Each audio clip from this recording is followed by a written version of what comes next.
فأما من طغى وآثر الحياة الدنيا فإن الجحيم هي المأوى।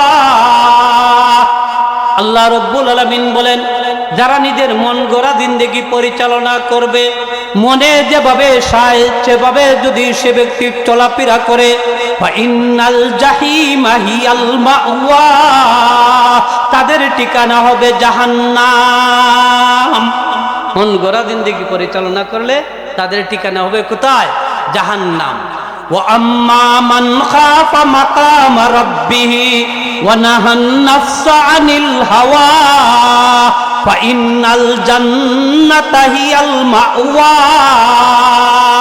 আর যদি কোনো মানুষ আল্লাহকে ভয় করতে পারে, আল্লাহ যেভাবে বলেছেন সেভাবে যদি চলাফেরা করতে পারে, ফাইন্নাল জান্নাতা হিয়াল মাওয়া, তাদের ঠিকানা হবে জান্নাত।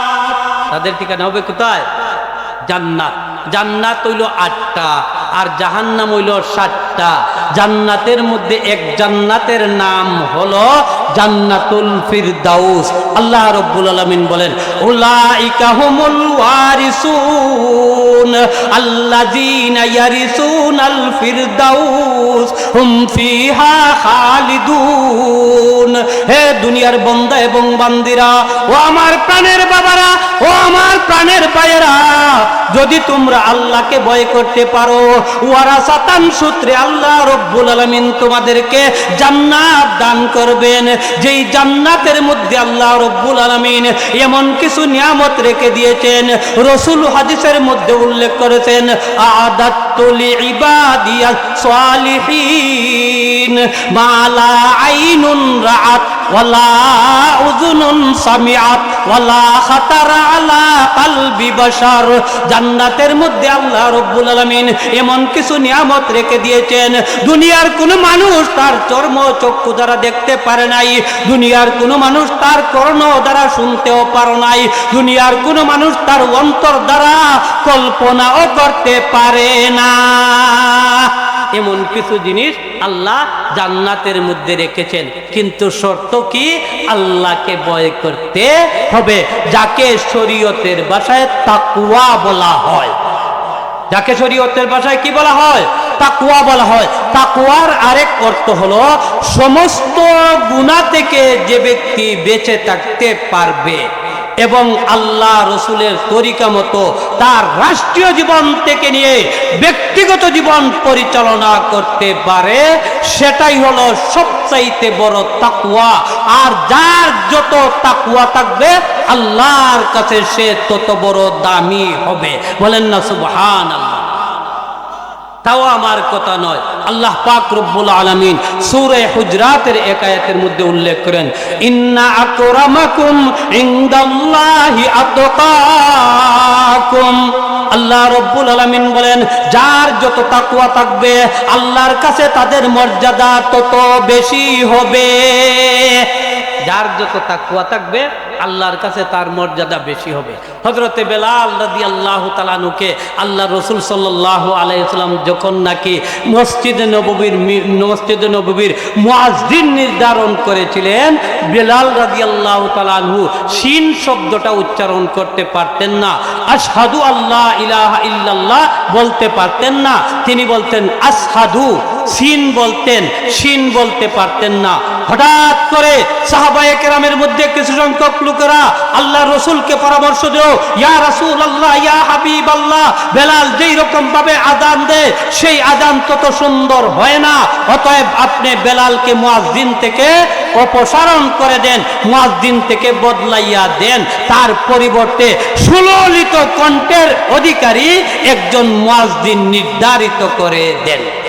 এই পরামর্শ দেওয়ার পরে রাসূল করিম সাল্লাল্লাহু আলাইহি ওয়াসাল্লাম হযরতে বেলাল রাদিয়াল্লাহু তাআলা আনহুকে বদলাইলেন এবং হযরতে আব্দুল্লাহ ইবনে উম্মে মাকতুম রাদিয়াল্লাহু তাআলা আনহুকে বললেন আযান দেওয়ার জন্য। আব্দুল্লাহ ইবনে উম্মে মাকতুম যখন আযান দিলেন, আযান দেওয়ার পরে প্রায় 35 থেকে 40 মিনিট পরে সূর্য উদিত হয়, কিন্তু সেদিন তো আর সূর্য উদিত হইতেছে না। আমার প্রাণের ভাইয়েরা, সাহাবায়ে কেরাম অপেক্ষা করতে করতে রাসূলের কাছে গিয়ে বললেন, ইয়া রাসূলুল্লাহ, ইয়া হাবিবাল্লাহ, সূর্য কেন আজকে উদিত হয় না? আল্লাহ রসুল সাল্লাল্লাহু আলাইহি সাল্লাম আল্লাহর কাছে দোয়া করলেন। আল্লাহ রব্বুল আলামিন হযরতে জিবরাইল আলাইহিস সালাতু ওয়াস সালামের মাধ্যমে জানিয়ে দিলেন, হে নবী মুহাম্মদ রাসূলুল্লাহ সাল্লাল্লাহু আলাইহি ওয়াসাল্লাম, আপনি যদিও মুয়াজ্জিন থেকে হযরতে বেলাল রাদিয়াল্লাহু তাআলা আনহুকে বদলাইয়াছেন, কিন্তু আকাশের মালিক, জমিনের মালিক, সারা নবমণ্ডল ভূমণ্ডলের মালিক আল্লাহ রব্বুল আলামিন আমি জিবরাইলকে জানিয়ে দিয়েছেন আপনাকে বলার জন্য, যতক্ষণ পর্যন্ত বিলাল আজান দিবে না ততক্ষণ পর্যন্ত রাত পোয়াবে না। আলহামদুলিল্লাহিল্লাযী জাআলাশ শামসা ওয়াল কামারা বিহুসবান ওয়ান নাজমা ওয়াশ শাজারা ইয়াসজুদান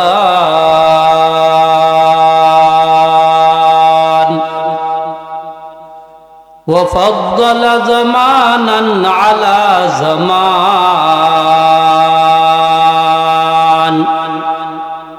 كما فضل مكانا على مكان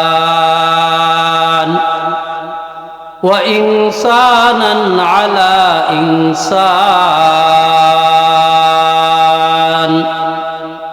ونشهد أن لا إله إلا الله وحده لا شريك له ونشهد أن سيدنا وسندنا وحبيب ربنا ومولانا محمدا عبده ورسوله الذي أرسل إلى الناس كافة بشيرا ونذيرا وداعيا إلى الله بإذنه وسراجا منيرا أما بعد فقد قال الله تبارك وتعالى في كلامه المجيد وفي فرقانه الحميد أعوذ بالله من الشيطان الرجيم بسم الله الرحمن الرحيم ومن يتق الله يجعل له مخرجا ويرزقه من حيث لا يحتسب ومن يتوكل على الله فهو حسبه وقال النبي صلى الله عليه وسلم لو أنكم توكلتم على الله حق توكله لرزقكم كما يرزق الطير تغدو خماصا وتروح بطانا أو كما قال النبي صلى الله عليه وسلم محبت شهيد উচ্চ আওয়াজে দুরূদ শরীফ পড়ি সাল্লাল্লাহু আলা সাইয়্যিদিনা ওয়া মাওলানা মুহাম্মদ ওয়া আলা আলিহি ওয়া আসহাবিহি ওয়া সাল্লাম লা ইলাহা ইল্লাল্লাহ জুরে সুরে জবান খুলে লা ইলাহা ইল্লাল্লাহ লা ইলাহা ইল্লাল্লাহ লা ইলাহা ইল্লাল্লাহ লা ইলাহা ইল্লাল্লাহ মুহাম্মাদুর রাসূলুল্লাহ সাল্লাল্লাহু আলাইহি ওয়াসাল্লাম। আম্মা বাদ, পশ্চিম কদুপুর খলাকাল বাইতুল আমান পাঞ্জেগানা মসজিদের উদ্যোগে আয়োজিত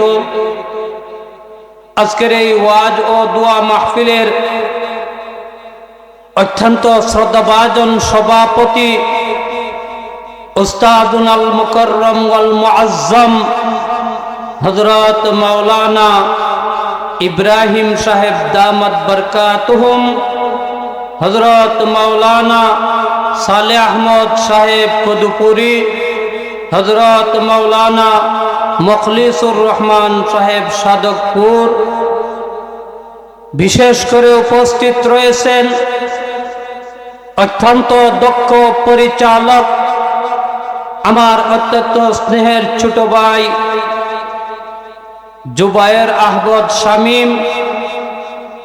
মাইকের আওয়াজ যতটুকু বলতে পৌঁছতেছে, পর্দানিশি আমার অত্যন্ত শ্রদ্ধেয় মা ও বোনেরা, আজকের প্রধান অতিথি আপনি আমার অত্যন্ত সুপরিচিত ব্যক্তি হযরত মাওলানা মুফতি সিরাজুল ইসলাম মিরপুরি সাহেব। আজকের বিশেষ অতিথি হযরত মাওলানা নজির আহমদ সাহেব সহ অন্যান্য উলামায়ে কেরাম, মুরব্বিয়ান এজাম, যুব সমাজ, ছাত্র সমাজ, পর্দানিশি আমার অত্যন্ত শ্রদ্ধেয় মা ও বোনেরা, আমি সর্বপ্রথম মহান রব্বুল আলামিনের শুকরিয়া জ্ঞাপন করছি যে মহান রব্বুল আলামিন আমাদেরকে আমাদের পশ্চিম কদুপুর খলাকাল বাইতুল আমান পাঞ্জেগানা মসজিদের উদ্যোগে আয়োজিত আজকের এই ওয়াজ ও দোয়া মাহফিলে মাগরিবের নামাজের সাথে সাথে আসার ও বসার এবং কোরআন হাদিস থেকে আলোচনা করার তৌফিক দান করেছেন। সেই জন্য সকলে জোরে সোরে বলি আলহামদুলিল্লাহ। আরো জোরে বলেন আলহামদুলিল্লাহ, আলহামদুলিল্লাহ, সুবহানাল্লাহ, আল্লাহু আকবারের আওয়াজ যত জোরে জোরে পড়বেন ওই এলাকা থেকে শয়তান বিতাড়িত হয়ে বাধ্য হয়ে যাবে। সেজন্য সুবহানাল্লাহ, আলহামদুলিল্লাহ, আল্লাহু আকবারের আওয়াজ দিতে আমরা কখনো কৃপণতা করব না। কথা বলেন ঠিক না বেটি? আমাকে আদেশ করা হয়েছে নসিহত পেশ করার জন্য, সময় নির্ধারিত করে দেওয়া হয়েছে আমাদের অত্র এলাকার বিশিষ্ট আলেমে দ্বীন হযরত মাওলানা নজির আহমদ সাহেব আসার আগ পর্যন্ত। তাই হুজুর আসার আগ পর্যন্ত আমি আপনাদের সামনে বয়ান পেশ করব। আলোচনা শুরু করার পূর্বে আমি আপনাদের কাছে জানতে চাই আজকের আলোচনাটা সুন্দর হোক, সেটা আপনারা চান কিনা চান না? সবাই আওয়াজ দিয়ে বলেন চান কিনা চান না? তাহলে সুবহানাল্লাহ, আলহামদুলিল্লাহ, আল্লাহু আকবারের আওয়াজ দিতে হবে। আমরা জানি এই বাংলাদেশটা হলো স্বাধীন বাংলাদেশ। এই বাংলাদেশের মধ্যে যখন আমি আল্লাহু আকবারের আওয়াজ তুলব, আমার বিশ্বাস ওই এলাকা থেকে শয়তান বিতাড়িত হতে বাধ্য হয়ে যাবে। কথা বলেন ঠিক না বেটি? যাই হোক, আমি আপনাদের সামনে মানবতার মুক্তির সনদ মহাগ্রন্থ আল কোরআনের 28 নম্বর পারা সূরা তালাকের 2 নম্বর আয়াত তেলাওয়াত করেছি।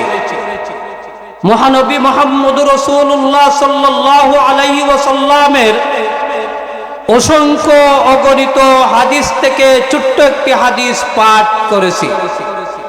যদি আল্লাহ পাক রব্বুল আলামিন আমাকে তৌফিক দান করেন, আপনারা যদি আমার জন্য দোয়া করেন, আমার পরবর্তী বক্তা আসার আগ পর্যন্ত তেলাওয়াতকৃত আয়াত, তেলাওয়াতকৃত হাদিসকে সামনে রেখে আপনাদের সামনে আলোচনা করার চেষ্টা করব। আল্লাহর কাছে তৌফিক চাই, আপনাদের কাছে দোয়া চাই। আমি যে আয়াত তেলাওয়াত করেছি, সেই আয়াতের মধ্যে আল্লাহ পাক রব্বুল আলামিন বলেন, যারাই আল্লাহকে ভয় করবে আল্লাহ পাক রব্বুল আলামিন তাদেরকে বিপদ থেকে মুক্তি দান করবেন। 2 নম্বরে পয়েন্ট হলো, যারা আল্লাহর উপর সঠিকভাবে ভরসা করবে, তাওয়াক্কুল করবে, আল্লাহই তাদের জন্য যথেষ্ট হয়ে যাবেন। এবারে আপনারা জবাব দেন, যাদেরকে আল্লাহ রব্বুল আলামিন বিপদ থেকে মুক্তি দান করেন এবং আল্লাহর উপর তাওয়াক্কুল করলে, আল্লাহর উপর ভরসা করলে যে আল্লাহ আমাদের জন্য যথেষ্ট হয়ে যাবেন, তাদের চিন্তার কোনো কারণ নাই, তাদের ভয়ের কোনো কারণ নাই। সারে দুনিয়া যদি আমাদের মুখালিফ হয়ে যায়, সমস্ত পৃথিবী যদি আমাদের বিরোধী হয়ে যায়, একমাত্র আল্লাহ রব্বুল আলামিন যদি আমাদের সাথে থাকে, আমাদের চিন্তার কোনো কারণ নেই। কথা বলেন ঠিক না বেটি? এই জন্য এই 2টা কথা আপনাদের মেমোরির মধ্যে রেখে, এই 2টা কথা জেহেনের মধ্যে রেখে আজকের বয়ান শুনবেন। 2টা কথার সারমর্ম হলো, যারাই আল্লাহকে ভয় করবে তাদেরকে আল্লাহ বিপদ থেকে মুক্তি দান করবেন। এবারে আসেন, আমরা এখানে যারা আছি, আমরা প্রত্যেকেই কোনো না কোনো বিপদের মধ্যে লিপ্ত আছি। কথা বলেন ঠিক না বেটি? আরো জোরে বলেন ঠিক না বেটি? দুনিয়ার মধ্যে এমন কোন মানুষ নাই যেই মানুষটা বলতে পারবে আমার জীবনে বিপদ আসবে না। অবশ্যই মানুষ মাত্র বিপদ আছে। অথচ আল্লাহ রাব্বুল আলামিন বলেন, হে দুনিয়ার বান্দা এবং বান্দিরা, তোমার মধ্যে যত বিপদই হোক না কেন, অভাবের বিপদ হতে পারে, তুমি তোমার ছেলে মেয়ে বিবাহ দিতে পারো নাই এবং তুমি বিভিন্ন সমস্যায় জর্জরিত, তুমি মানুষের জুলুমে নির্যাতিত, প্রত্যেকটা ব্যাপারে তুমি বিপদে থাকতে পারো। আমি আল্লাহ পবিত্র কুরআনের সূরা তালাকের 2 নম্বর আয়াতের মধ্যে ওয়াদা করেছি, তোমরা যদি আল্লাহকে ভয় করতে পারো, আমি আল্লাহ তোমাদেরকে বিপদ থেকে মুক্তি দান করব। সুবহানাল্লাহ। আরো জোরে বললেন না সুবহানাল্লাহ? কোন কোন বিপদ থেকে আল্লাহ আমাদেরকে মুক্তি দান করবেন সেই কথা আল্লাহ উল্লেখ করেন নাই, আল্লাহ নিজে উল্লেখ করেছেন, ওয়া মাইয়াত্তাকিল্লাহ, যার অর্থ হলো যারাই আল্লাহকে ভয় করবে। কে কে আল্লাহকে ভয় করবে সেটা আল্লাহ বলেন নাই। দুনিয়ার যে কোনো মানুষ ইমানদার হয়ে আল্লাহকে যদি সে ভয় করতে পারে, ইয়াজআল লাহু মাখরাজা, আল্লাহ রব্বুল আলামিন তাকে সমস্ত বিপদ আপদ থেকে মুক্তি দান করবেন। সমস্ত বিপদ আপদ থেকে মুক্তি দান করবেন। যে যে বিপদে পড়বে সেই বিপদ থেকে আল্লাহ আমাদেরকে উদ্ধার করবেন। অতএব 1 নম্বর পয়েন্ট হলো আল্লাহকে ভয় করতে হবে। 2 নম্বর পয়েন্ট হলো ওয়া মাইয়াতাওয়াক্কাল আলাল্লাহ, যারাই সঠিকভাবে আল্লাহর উপর ভরসা করবে, নিজের ছেলে মেয়ের উপর ভরসা করবে না, লন্ডন আমেরিকা মিডল ইস্টের উপর ভরসা করবে না, দুনিয়ার কোনো মানুষের উপর ভরসা করবে না, যারাই সঠিকভাবে আল্লাহর উপর ভরসা করবে, ফাহুয়া হাসবুহু, আল্লাহই তাদের জন্য যথেষ্ট হয়ে যাবেন। আল্লাহই তাদের জন্য যথেষ্ট হয়ে যাবে। কিভাবে আল্লাহকে ভয় করলে আল্লাহ বিপদ থেকে মুক্তি দান করবেন, সাহাবায়ে কেরামের যুগে একটি ঘটনা থেকে আমরা শিখতে পারবো। আজও যদি আল্লাহর কোনো বান্দা, আল্লাহর কোনো বান্দি, তার উপর যখনই বিপদ আসবে সে যদি ধৈর্য ধারণ করতে পারে, আল্লাহকে ভয় করতে পারে, সেই ঘটনা থেকে আমরা শিখে নিতে পারবো যে আল্লাহ যেই রকম ভাবে সাহাবায়ে কেরামদেরকে বিপদ থেকে মুক্তি দান করেছেন, সেই আল্লাহ আজও আমাদেরকে বিপদ থেকে মুক্তি দান করবেন। কথা বলেন ঠিক না বেঠিক? সাহাবায়ে কেরামের মধ্যে এক সাহাবীর নাম ছিল আউফ ইবনে মালিক আশজাঈ। সাহাবীর নামটা আপনারা মনে রাখবেন, নাম ছিল আউফ ইবনে মালিক আশজাঈ। উনার ছেলের নাম ছিল হযরতে সালিম রাদিয়াল্লাহু তাআলা আনহু।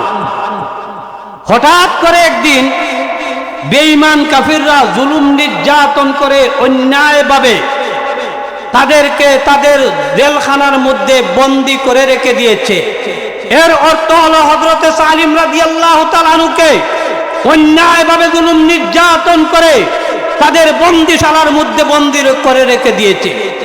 যেই রকম ভাবে আজকে উলামায়ে কেরামদেরকে অন্যায়ভাবে লোকেরা হত্যা করেছে, যেই রকম ভাবে আলিম উলামাদের উপর জুলুম নির্যাতন হচ্ছে, এদেশের মানুষের উপর জুলুম নির্যাতন হচ্ছে, এই জুলুম নির্যাতন হওয়ার কারণে তারা যখন আল্লাহর কাছে দোয়া করবে সেই দোয়া কখনো বৃথা যাবে না।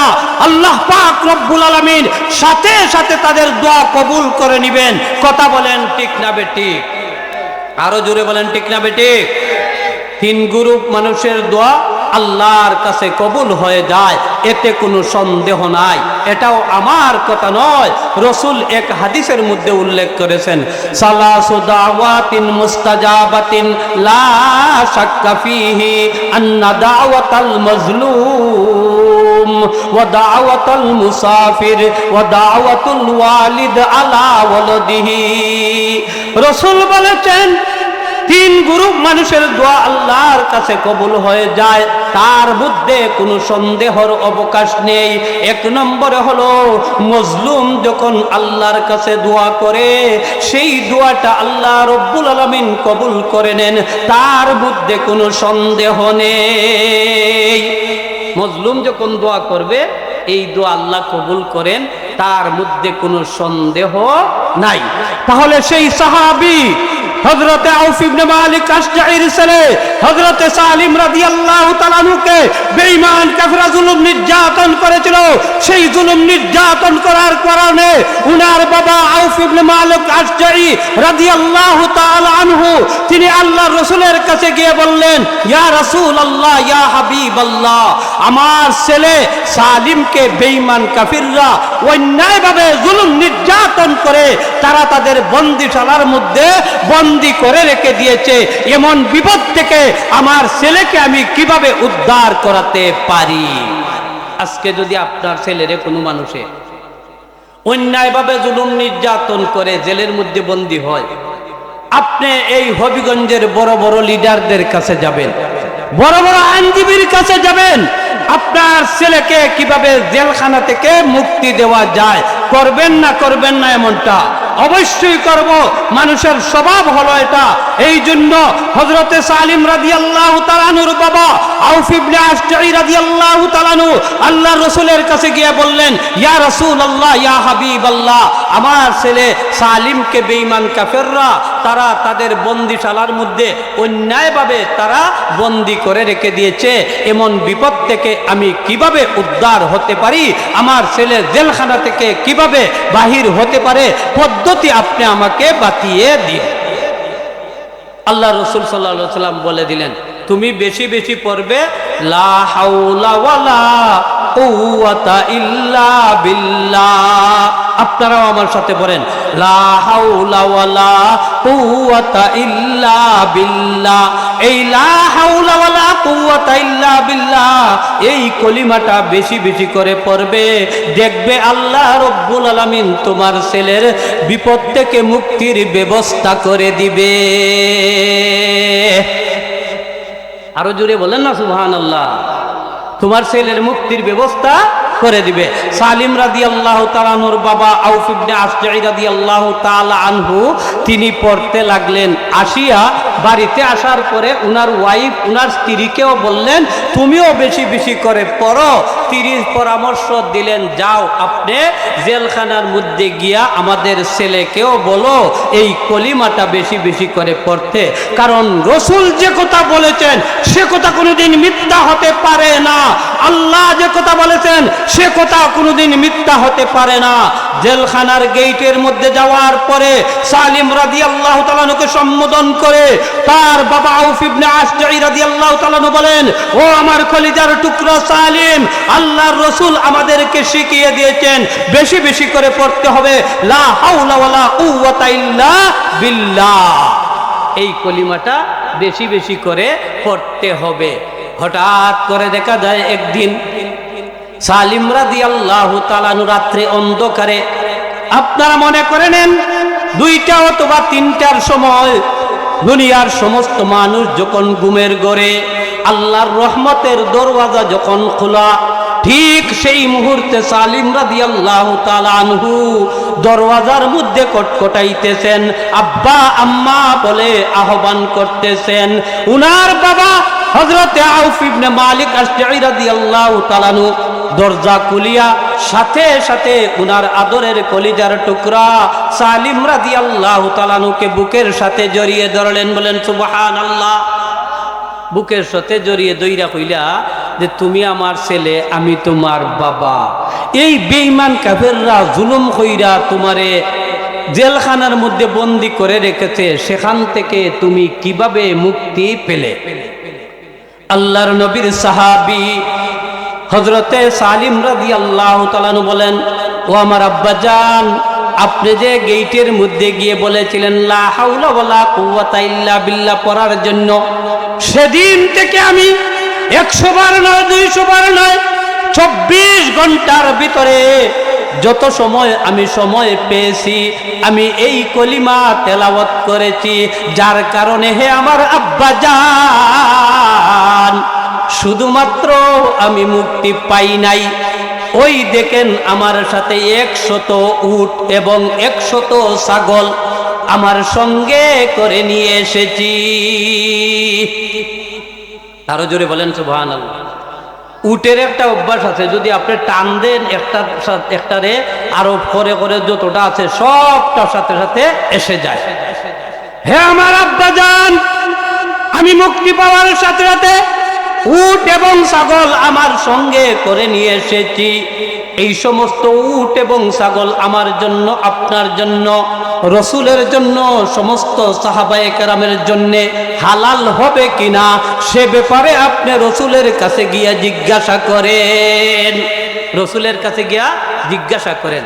আমরা তো অনেক মানুষ আছে খের হালাল আর খের হারাম, নিজে তাবলীগ করে অথচ তার ছেলে মদ পান করতেছে, নিজের ছেলে পথভ্রষ্ট হয়েছে এবং ছেলের দরকার আমার নাই, আমি তাবলীগ করে আমার কোনো ফায়দা হবে না যতক্ষণ পর্যন্ত আমি যে রিজিক ভক্ষণ করব সেই রিজিকটা যতক্ষণ পর্যন্ত পিওর হালাল না হবে ততক্ষণ পর্যন্ত আমার কোনো ইবাদত বন্দেগী আল্লাহর দরবারে কবুল হবে না। কথা বলেন ঠিক না বেটি? এটাও আমার কথা নয়, রসুল নিজে উল্লেখ করেছেন, লা ইয়াদখুলুল জান্নাতা গুযিয়া বিল হারাম, যাদের পেটের মধ্যে হারাম ঢুকে গেছে তারা কোনোদিন জান্নাতে যাইতে পারবে না। আল্লামা ফরিদউদ্দিন আত্তার রহমতুল্লাহ আলাইহি বলেন, চোষি কোমরা পাকে দাড়ি আজহারাম মর্দে ইমা দারে বাসি ওয়াসসালাম। চোষি কোমরা পাকে দাড়ি আজহারাম মর্দে ইমা দারে বাসি ওয়াসসালাম। তুমি যদি তোমার পেটকে হারাম থেকে বাঁচিয়ে রাখতে পারো, তোমার রুজি রোজগার যদি হালাল তরিকায় করতে পারো, তোমার ছেলে মেয়েকে যদি হালাল তরিকায় খাওয়াইতে পারো, দারুস সালাম নামক জান্নাত তোমার জন্য অপেক্ষা করতে থাকবে। এর অর্থ হলো তুমি মরতে দেরি হবে, দারুস সালাম নামক জান্নাতে আল্লাহ রব্বুল আলামিন তোমাকে প্রবেশ করিয়ে দিতে দেরি করবে না। তাহলে রিজিক হালাল হতে হবে। রিজিক তো হালালটাও রিজিক, হারামটাও রিজিক। আল্লাহ যে যেভাবে ইচ্ছা সেভাবেই আল্লাহ রিজিক দান করেন। পৃথিবীর বুকে একমাত্র আল্লাহ রব্বুল আলামিন আমাদের রিজিকের মালিক, আমাদের হায়াতের মালিক, আমাদের মৌতের মালিক, আমাদের সব কিছুর মালিক হলেন একমাত্র আল্লাহ। কথা বলেন ঠিক না বেঠিক? সেই আল্লাহর উপর ভরসা করতে হবে। হযরতে সালিম রাদিয়াল্লাহু তাআলা আনহু বললেন, আব্বা আপনি গিয়ে জিজ্ঞাসা করেন রাসূলকে এই সমস্ত উট এবং ছাগল আমাদের জন্য হালাল হবে কি না। আউফ ইবনে মালিক আশজারী রাদিয়াল্লাহু তাআলা দৌড়িয়া গেলেন, ইয়া রাসূলুল্লাহ, ইয়া হাবিবাল্লাহ, আমার ছেলে সালিম শুধুমাত্র মুক্তি পায় নাই, মুক্তি পাওয়ার সাথে সাথে বেঈমান কাফিরদের 100 উট এবং 100 ছাগল তার সঙ্গে করে নিয়ে এসেছে। এই সমস্ত উট এবং ছাগল আমাদের সকলের জন্য হালাল হবে কিনা?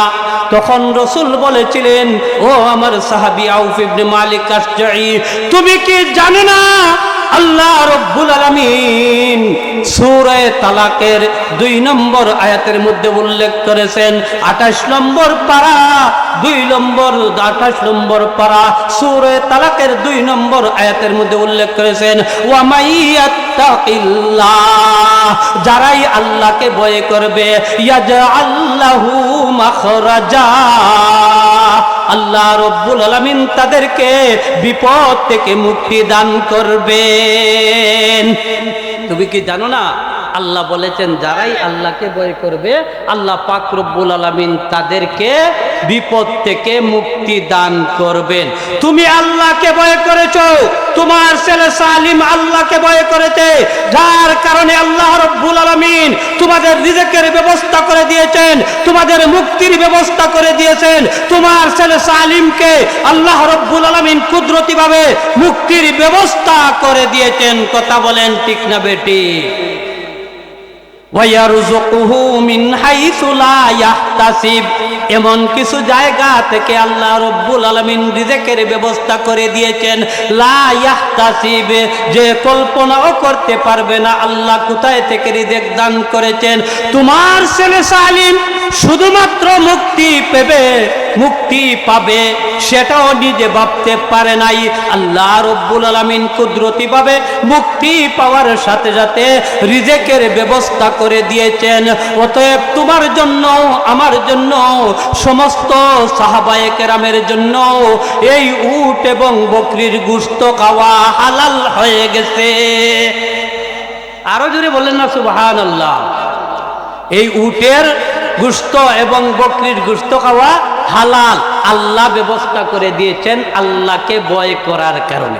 এবার আপনাদের কাছে আমার প্রশ্ন হলো, যেই আল্লাহ সাহাবায়ে কেরামের যুগে হযরতে সালিম রাদিয়াল্লাহু তাআলা আনহুকে মুক্তি দিয়েছেন, সেই আল্লাহ আজও আমাদের মধ্যে আছেন না নাই? আরো জোরে বলেন না আছেন না নাই?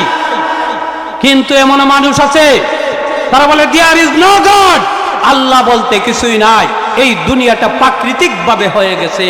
কিন্তু আমরা মুসলমান যারা, আমরা বলি Allah is almighty, Allah is of all things, Allah সর্বক্ষমতার অধিকারী, আল্লাহ আমাদের খালিক এবং মালিক, আল্লাহ হায়াতের মালিক, আল্লাহ আমাদের মউতের মালিক, আল্লাহ সব কিছুর মালিক। আল্লাহ রাব্বুল আলামিন ইচ্ছা করলে আমাদেরকে যে কোনো অবস্থায় মারতে পারেন, আল্লাহ ইচ্ছা করলে আমাদেরকে বাঁচাইতে পারেন। কথা বলেন ঠিক না বেটি? এই জন্য আল্লাহ আছেন কিনা সেবারে নাস্তিক বেঈমানরা বলতে পারে আল্লাহ বলতে কিছু নাই, কিন্তু আমরা মুসলমানরা আমরা বলি আল্লাহ একজন রয়েছেন, আল্লাহর সাথে কাউকে আমরা শরীক করতে পারবো না। আল্লাহ যে একজন রয়েছেন সেই কথাটা যদি আমরা ঈমানদার হয়ে বিশ্বাস স্থাপন করতে পারি, আল্লাহ যে হুকুম আহকাম করেছেন সেই কথাটা যদি আমরা মানতে পারি, আল্লাহ রাব্বুল আলামিন বলেন জান্নাত হবে আমাদের মেহমানখানা। বলেন সুবহান। আরো জোরে বলেন না সুবহানাল্লাহ। তাও আমার কথা নয়, আল্লাহ অপর আয়াতের মধ্যে উল্লেখ করেন, ইন্নাল্লাযীনা ক্বালু রাব্বুনাল্লাহ সুম্মা ইসতাকামু তাতানাজ্জালু আলাইহিমুল মালাইকা আল্লা তাখাফু ওয়া লা তাহজানু ওয়া আবশিরু বিল জান্নাহ ওয়া আবশিরু বিল জান্নাতিল্লাতী কুনতুম তুআদুন। আমার আল্লাহ রব্বুল আলামিন বলেন ইন্নাল্লাযীনা ক্বালু রাব্বুনাল্লাহ, নিশ্চয় যারা বলে আমাদের পরওয়ারদিগার আল্লাহ, সুম্মাস্তাকামু, তারপরে যদি তার উপর অটল থাকতে পারে, এর অর্থ হলো আল্লাহ বলেছেন নামাজ পড়ার জন্য, নামাজ প্রতিষ্ঠিত করার জন্য। যেই মানুষটা নামাজ প্রতিষ্ঠিত করতে পারবে, আল্লাহ রাব্বুল আলামিন বলেছেন রোজা রাখার জন্য, রমজান মাসে যারা রোজা রাখবে, আল্লাহ বলেছেন ধনী হলে হজ করার জন্য। যেই মানুষটা ধনী হলে হজ করতে পারবে, আল্লাহ বলেছেন যেই মানুষটা ধনী হবে সে যেন যাকাত দান করে। সেই যদি সঠিকভাবে যাকাত দান করতে পারে, আমার আল্লাহ দিয়েছেন ইন্নাল্লাযীনা ক্বালু রাব্বুনাল্লাহ সুম্মাস্তাকামু তাতানাজ্জালু আলাইহিমুল মালাইকা, তাদের কাছে ফেরেশতারা অবতীর্ণ হবে, তাদের কাছে ফেরেশতারা অবতীর্ণ হবে। কিভাবে ফেরেশতারা অবতীর্ণ হবে? মৃত্যুর সময় যখন শয়তান প্রলোভন দিয়ে আমাদেরকে জাহান্নামের মধ্যে নিক্ষেপ করার ষড়যন্ত্র করবে, তখন রহমতের ফেরেশতারা আসিয়া বলতে থাকবে আল্লাহ তাখাফু ওয়ালা তাহজানু, ওরে আল্লাহর বান্দা, ওরে আল্লাহর বান্দি, দুনিয়ায় থাকাকালীন তুমি এক আল্লাহকে স্বীকার করেছো, আল্লাহকে তুমি মেনেছো, আল্লাহর রাসূলের তরিকা তুমি মেনেছো। নাহনু আউলিয়াউকুম ফিল হায়াতিদ দুনিয়া ওয়া ফিল আখিরাহ, অতএব আমরা ফেরেশতারা, নূরের তৈরি ফেরেশতারা, দুনিয়ার মধ্যে তোমাকে সাহায্য করব, কিয়ামতের ময়দানেও আমরা তোমাকে সাহায্য করব। শয়তান প্রলোভন দিয়ে তোমাকে ঈমান হারা করতে পারবে না, কিয়ামতের দিন আমরা তোমাকে সাহায্য করব। নাহনু আউলিয়াউকুম ফিল হায়াতিদ দুনিয়া ওয়া ফিল আখিরাহ ওয়া লাকুম ফিহা মা তাশতাহি আনফুসুকুম ওয়া লাকুম ফিহা মা তাদউন নুজুলাম মিন গফুরির রহিম। কিয়ামতের ময়দানে আল্লাহ রাব্বুল আলামিন তোমাদেরকে জান্নাত দান করবেন। সেই জান্নাতের মধ্যে যাওয়ার পরে তোমার যা ইচ্ছা তা করতে পারবে, যেভাবে ইচ্ছা সেভাবে চলাফেরা করতে পারবে, কিন্তু শর্ত হলো বান্দা এবং বান্দিরা রে, এই দুনিয়ার মধ্যে থাকাকালীন তুমি তোমার মন গড়া জিন্দেগি পরিচালনা করতে পারবে না, তুমি তোমার মন গড়া জিন্দেগি মোতাবেক পরিচালনা করতে পারবে না। একমাত্র আল্লাহ এবং রাসূলের তরিকা মতো জীবন যাপন করতে হবে, আল্লাহকে সঠিকভাবে ভয় করতে হবে। আল্লাহকে যদি সঠিকভাবে ভয় করতে পারো, ফাইনাল জান্নাতা হিয়াল মাওয়া, তোমাদের মেন ঠিকানা হবে জান্নাত। আরো জোরে বলেন না সুবহানাল্লাহ। আল্লাহরে ভয় করলে মেন ঠিকানা হবে কোথায়? জান্নাত। জান্নাতের আমাদের আদি পিতা আদম আলাইহিস সালাম ছিলেন জান্নাতে, আমরাও একদিন জান্নাতে চলে যাব ইনশাআল্লাহ, যদি রাসূলের তরিকা মতো আমাদের জীবনকে গঠন করতে পারি। আর যদি আমরা আমাদের মন গড়া জিন্দেগি মোতাবেক চলাফেরা করি, তারও শাস্তি সম্পর্কে আল্লাহ রাব্বুল আলামিন সূরা নাজিয়াতের এক আয়াতের মধ্যে উল্লেখ করেন, ফাআম্মা মান তাগা ওয়া আসারাল হায়াতাদ দুনিয়া ফাইন্নাল জাহিমা হিয়াল মাওয়া।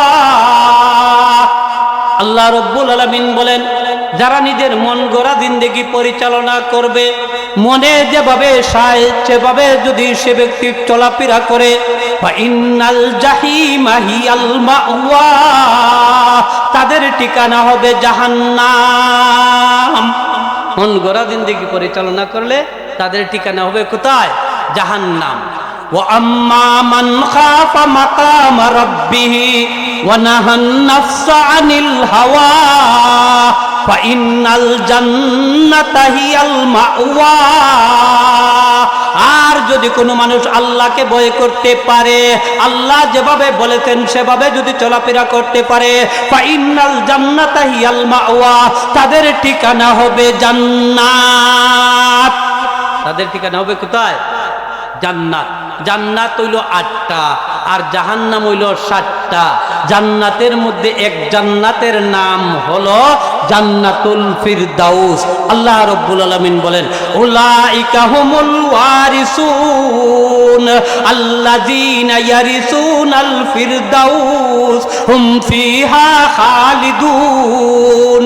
হে দুনিয়ার বান্দা এবং বান্দিরা, ও আমার প্রাণের বাবারা, ও আমার প্রাণের ভাইয়েরা, যদি তোমরা আল্লাহকে ভয় করতে পারো, ওয়ারাসাতান সূত্রে আল্লাহ রাব্বুল আলামিন তোমাদেরকে জান্নাত দান করবেন, যেই জান্নাতের মধ্যে আল্লাহ রাব্বুল আলামিন এমন কিছু নিয়ামত রেখে দিয়েছেন। রাসূল হাদিসের মধ্যে উল্লেখ করেছেন, আদাত্তু লিইবাদিয়াস সালিহিন মা লা আইনুন রাআত ওয়ালা উযুনুন সামিআত ওয়ালা খাতারা আলা কলবি বাশার। জান্নাতের মধ্যে আল্লাহ রাব্বুল আলামিন এমন কিছু নিয়ামত রেখে দিয়েছেন, দুনিয়ার কোনো মানুষ তার চর্ম চক্ষু দ্বারা দেখতে পারে নাই, দুনিয়ার কোনো মানুষ তার কর্ণ দ্বারা শুনতেও পারে নাই, দুনিয়ার কোনো মানুষ তার অন্তর দ্বারা কল্পনাও করতে পারে না। এমন কিছু জিনিস আল্লাহ জান্নাতের মধ্যে রেখেছেন, কিন্তু শর্ত কি? আল্লাহকে ভয় করতে হবে, যাকে শরীয়তের ভাষায় তাকওয়া বলা হয়। যাকে শরীয়তের ভাষায় কি বলা হয়? তাকওয়া বলা হয়। তাকওয়ার আরেক অর্থ হলো সমস্ত গুনাহ থেকে যে ব্যক্তি বেঁচে থাকতে পারবে এবং আল্লাহ রসুলের তরিকা মতো তার রাষ্ট্রীয় জীবন থেকে নিয়ে ব্যক্তিগত জীবন পরিচালনা করতে পারে, সেটাই হলো সবচাইতে বড় তাকওয়া। আর যার যত তাকওয়া থাকবে আল্লাহর কাছে সে তত বড় দামি হবে।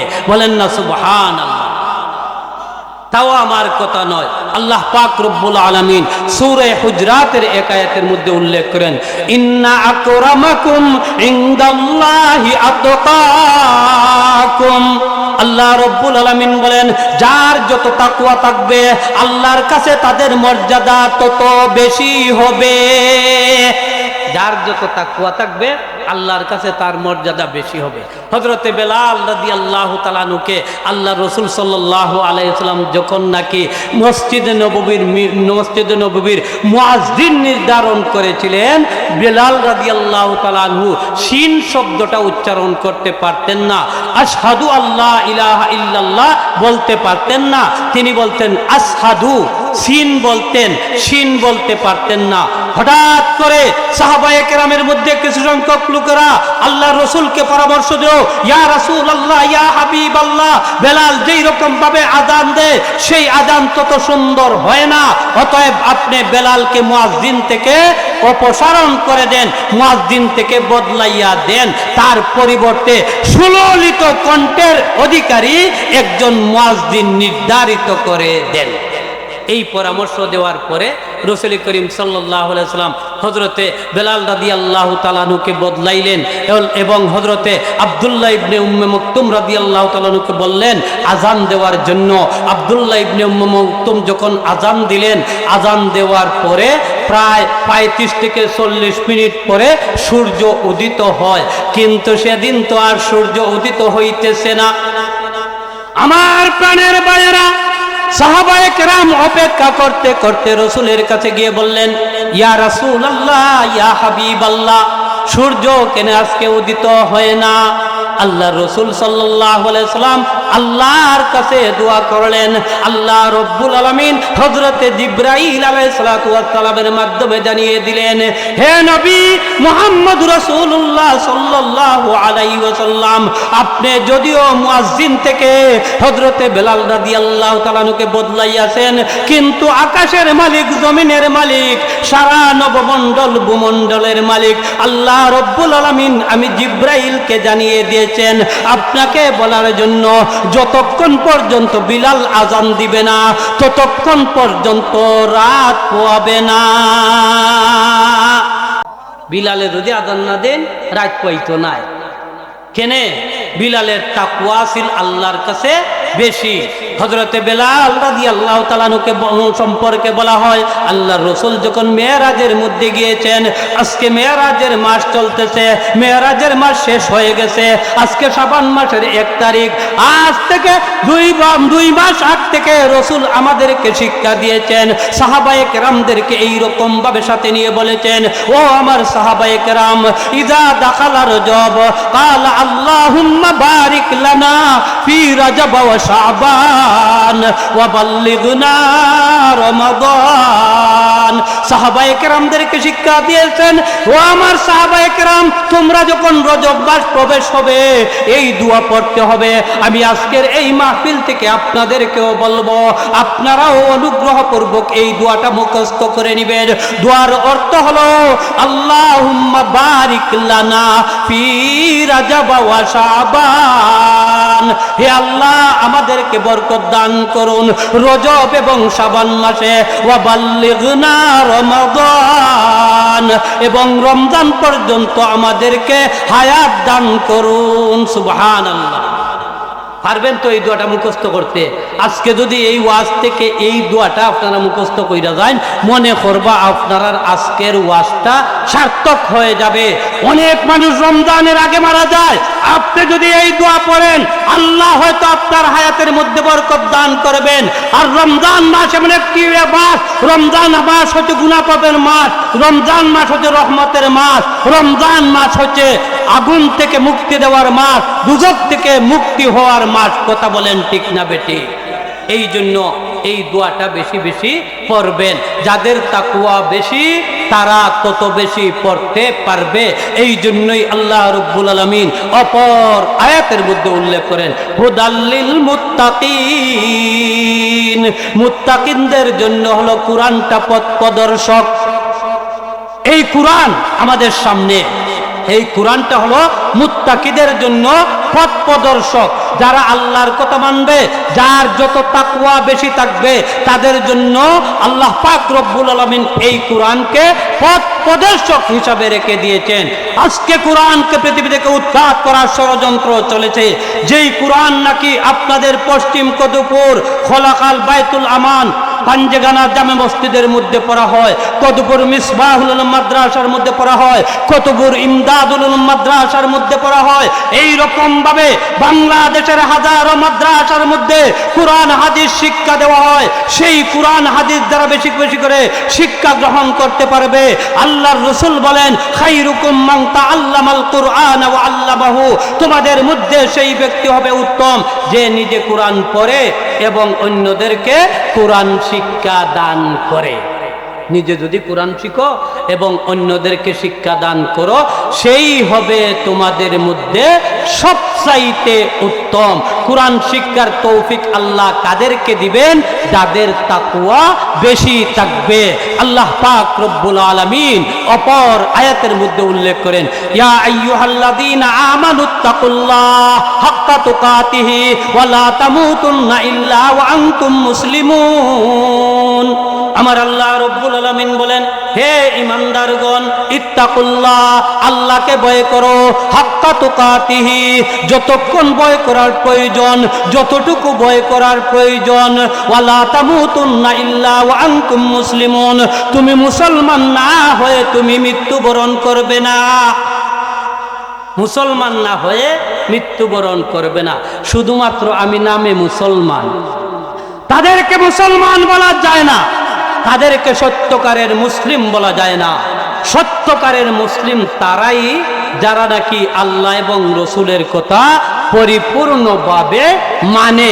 অপর আয়াতে আল্লাহ বলেন, ইয়া আইয়ুহাল্লাযীনা আমানু দুখুলু ফিস সিলমি কাফা ওয়া লা তাত্তাবিউ খুতুওয়াতিশ শাইতান ইন্নাহু লাকুম আদুউম মুবিন। সূরা বাকারার এক আয়াতে আল্লাহ উল্লেখ করেন, ইয়া আইয়ুহাল্লাযীনা আমানু, হে ঈমানদারগণ, উদখুলু ফিস সিলমি কাফা, তোমরা সিলমের মধ্যে পরিপূর্ণভাবে প্রবেশ হয়ে যাও। সিলমের অর্থ হলো আমার বন্ধুগণ, ইসলামের মধ্যে তোমরা পরিপূর্ণভাবে প্রবেশ হয়ে যাও। ইসলাম বলেছেন তোমরা সুদ খাবে না, তুমি সুদকে ছেড়ে দাও। ইসলাম বলেছে তুমি ঘুষ খাবে না, তুমি ঘুষকে ছেড়ে দাও। ইসলাম বলেছে তুমি দুর্নীতির সাথে যুক্ত হবে না।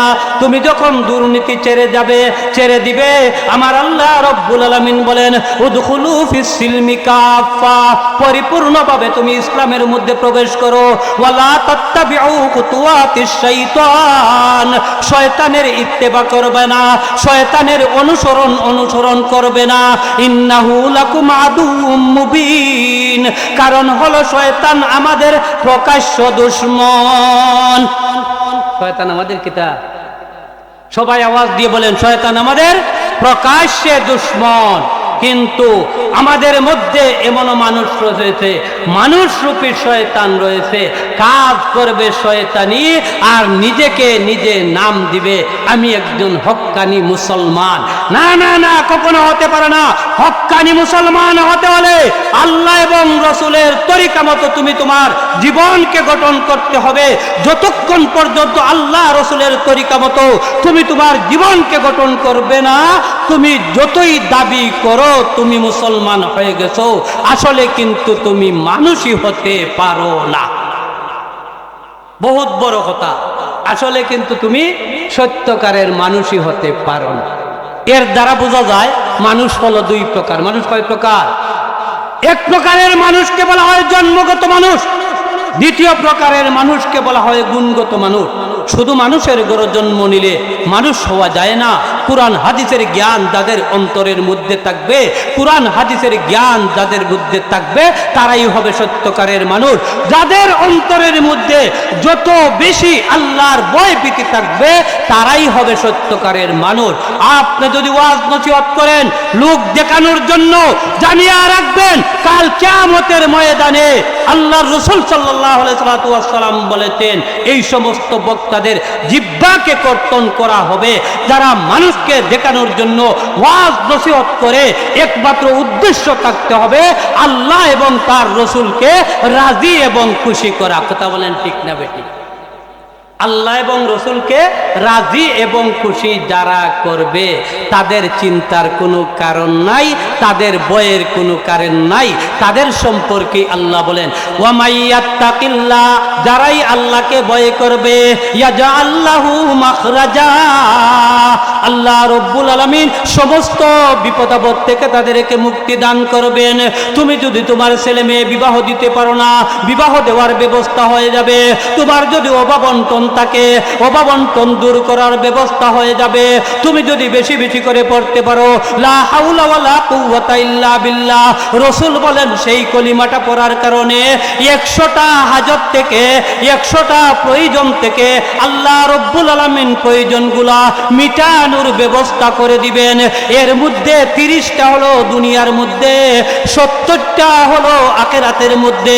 কোন কোন রওয়ায়াতের মধ্যে এসেছে 70টা বিপদাপদ থেকে তোমাকে দুনিয়ার মধ্যে মুক্তি দেওয়া হবে এবং কিয়ামতের ময়দানে 30টা বিপদাপদ থেকে তোমাকে মুক্তি দান করা হবে।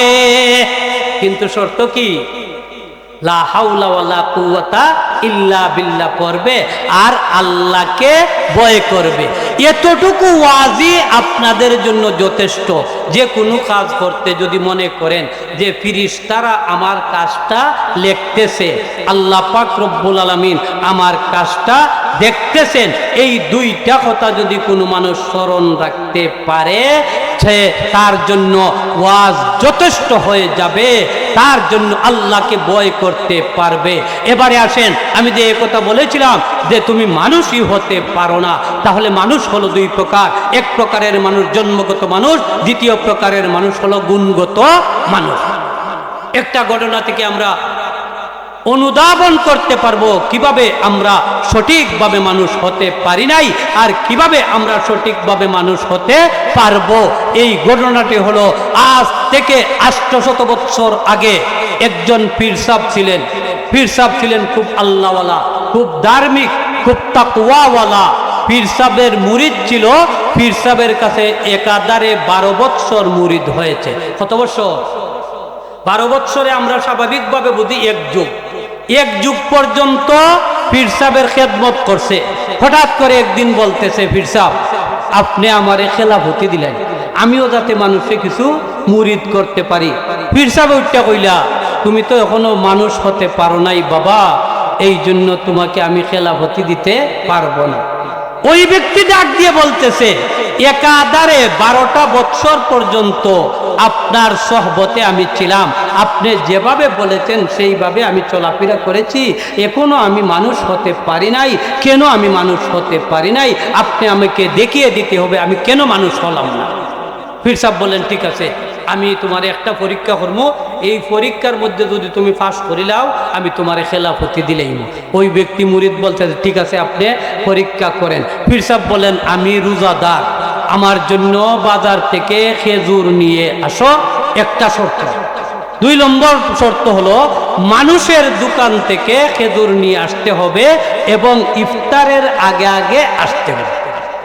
আমি যখন রোজা রাখছি, ইফতারের আগে খেজুর লই আইবা আর মানুষের দোকান থেকে খেজুর নিয়ে আসবে। আচ্ছা বলেন তো দেখি, আমি যদি এখন আপনাদেরকে বলি আমাদের ইসলামগঞ্জের বাজারও মানুষের দোকান থেকে খেজুর নিয়ে আসবে, তখন আপনি এই প্রশ্ন আমাকে করবেন না করবেন না? দেখো, দুপুর ঐতিহ্যবাহী গ্রাম, সেই গ্রামে কোনো গরু বাছুর পশু পঙ্খী দোকানদারি করে না। সারা পৃথিবীর বুকেই কোনো পশু পঙ্খী দোকানদারি করে না, একমাত্র দোকানদারি করে মানুষ। তাহলে পীর সাহেব যে বললেন মানুষের দোকান থেকে খেজুর আনার জন্য, ওই মুরিদ চলে গেল, ঠিক আছে এটা তো একবারে সহজ ব্যাপার, মানুষের দোকান থেকে আমি খেজুর নিয়ে আসব। পীর সাহেব যখন প্রথম দোকানে চলে যায়, গিয়ে দেখলো বিশাল বড় একটি রয়্যাল বেঙ্গল টাইগার দোকানদারি করতেছে। ওই দোকানদার ডাক দিয়ে বলতেছে, ভাই আমার কাছ থেকে আপনি কি খেজুর নিবেন না? সে ব্যক্তি বলল, না না না, তোমার কাছ থেকে খেজুর নিব না। কেন নিব না পরে বলবো। 2 নম্বর দোকানে যখন চলে যায়, গিয়ে দেখলো একটি শ্রীগাল দোকানদারি করতেছে। আমাদের আঞ্চলিক ভাষায় যাকে শিয়াল বলা হয়, হিয়াল বলা হয়, সেই শ্রীগাল দোকানদারি করতেছে। শ্রীগাল ডাক দিয়ে বলতেছে, ভাই আমার কাছ থেকে খেজুর নিবেন না? ওই মুরিদ বলতেছে, না না না, তোমার কাছ থেকে আমি খেজুর খরিদ করে নিব না। 3 নম্বর দোকানে যখন চলে যায়, আমার প্রাণের ভাইয়েরা, গিয়ে দেখতেছে একটা কুকুর দোকানদারি করতেছে। কুকুর ডাক দিয়ে বলতেছে, ভাই আমার কাছ থেকে কি আপনি খেজুর নিবে না? ওই ব্যক্তি ডাক দিয়ে বলতেছে, তোমার কাছ থেকে আমি খেজুর নিব না। 4 নম্বর দোকানে যখন চলে যায়, গিয়ে দেখলো একজন সত্যকারের মানুষ দোকানদারি করতেছে। সুবহানাল্লাহ বলবেন না? আরো জোরে বলেন। সত্যকারের একজন মানুষ দোকানদারি করতেছে। তাকে গিয়া জিজ্ঞাসা করলো, ভাই তোমার খেজুরের দাম কত? সে ব্যক্তি বলল, আমি আমার খেজুরের দাম আপনার কাছে বলবো না। কেন বলবো না? আপনার কাছে আমার খেজুর বিক্রি করব না। 3 দোকান অন্তত কি ওই ব্যক্তি খেজুর কিনে আনলা না। আর 4 নম্বর দোকানদারে বলতেছে, তোমার কাছে আমি খেজুর বিক্রি করব না। ওই ব্যক্তি ডাক দিয়ে বলতেছে, ভাই আমার ঘটনা আপনি শুনেন। আমি একজন পীর সাহেবের কাছে মুরিদ হয়েছিলাম। 12 বৎসর যাবৎ পীর সাহেবের খেদমত করেছি। 12 বৎসর খেদমত করার পরে পীর সাহেবকে আমি বললাম আমাকে খেলাফতি দেওয়ার জন্য। পীর সাহেব বলেছেন আমি এখনো মানুষ হতে পারি নাই। পীর সাহেব পরীক্ষা করার জন্য আমাকে বলে দিয়েছেন বাজার থেকে খেজুর নিয়ে আসতে হবে, মানুষের দোকান থেকে খেজুর নিয়ে আসতে হবে, ইফতারের আগে আগে চলে আসতে হবে। 1 নম্বরে দোকানে যখন আমি চলে যাই, গিয়ে দেখলাম বিশাল বড় রয়্যাল বেঙ্গল টাইগার দোকানদারি করতেছে। 2 নম্বর দোকানে যখন আমি চলে যাই, গিয়ে দেখলাম শ্রীগাল দোকানদারি করতেছে। 3 নম্বর দোকানে যখন চলে যাই, গিয়ে দেখলাম একটি কুকুর দোকানদারি করতেছে। 4 নম্বর দোকানে যখন আমি চলে আসি, তোমাকে তো একজন সত্যকারের মানুষ হিসাবে দেখা যাচ্ছে, ওই হিসাবে তোমাকে বলতেছি তাড়াতাড়ি আমাকে খেজুর দিয়ে দাও, ইফতারের টাইম আর বেশি বাকি নয়, আমি আমার পীর সাহেবের দ্বারা ইফতারের আগে আগে চলে যাইতে হবে। এখন ওই মুরিদ বলতেছে, চতুর্থ নম্বর দোকানদার কিতা ওয়াজ করে শুনুন। চতুর্থ নম্বর দোকানদার বলতেছে, ভাই তুমি যেই পীর সাহেবের কাছে মুরিদ হয়েছো, আমিও সেই পীর সাহেবের কাছে মুরিদ হয়েছি। তোমার যে পীর সাহেব বলেছেন মানুষের দোকান থেকে খেজুর নেওয়ার জন্য, আমার পীর সাহেব বলেছেন মানুষ পাইলে খেজুর বিক্রি করার জন্য। আমার দৃষ্টিতে তো তোমাকে মানুষ দেখা যায় না, এই জন্য আমি তোমার কাছে খেজুর বিক্রি করব না। ওই মুরিদ বুঝতে আর বাকি হয় নাই। ওই মুরিদ বুঝতে পারলো আমি তো এখনো মানুষ হতে পারি নাই, আমি তো এখনো তাকওয়া অর্জন করতে পারি নাই। একটি দৌড় দিয়ে পীর সাহেবের কাছে গিয়ে বলল, হে আমার পীর সাহেব, আপনি দয়া করে যেভাবে সত্যকারের মানুষ হওয়া যায় সেইভাবে আপনি আমাকে সবক দান করেন। পীর সাহেব বললেন, তুমি যদি সত্যকারের মানুষ হতে চাও আত্মীয় স্বজনের হক রক্ষা করতে হবে। তুমি যদি সত্যকারের মানুষ হতে যাও, তোমার গোষ্ঠীর মধ্যে যেই ব্যক্তি যত তাকওয়াওয়ালা হবে তাকে তুমি মূল্যায়ন করতে হবে। তোমার গোষ্ঠীর মানুষকে তুমি যতক্ষণ পর্যন্ত মূল্যায়ন করবে না, তোমার আত্মীয় স্বজনকে মূল্যায়ন করবে না, ততক্ষণ পর্যন্ত সঠিক মানুষ হতে পারবে না। শুধু আমার কথা নয়, রসুল আজ থেকে 1400 বছর পূর্বে বলেছেন, সিলমান কাতা আকা ওয়া আফু আম্মান যালামাক। রসুল বলেছেন তুমি তার সাথে সম্পর্ক জুড়াও, তার সাথে সম্পর্ক লাগাও যে তোমার সাথে সম্পর্ক বিচ্ছিন্ন করে। রসুল বলেছেন আত্মীয়তার সম্পর্ক বজায় রাখো। আত্মীয়তার সম্পর্ক যারা বজায় রাখবে না, জান্নাতের সুঘ্রাণও তারা পাবে না।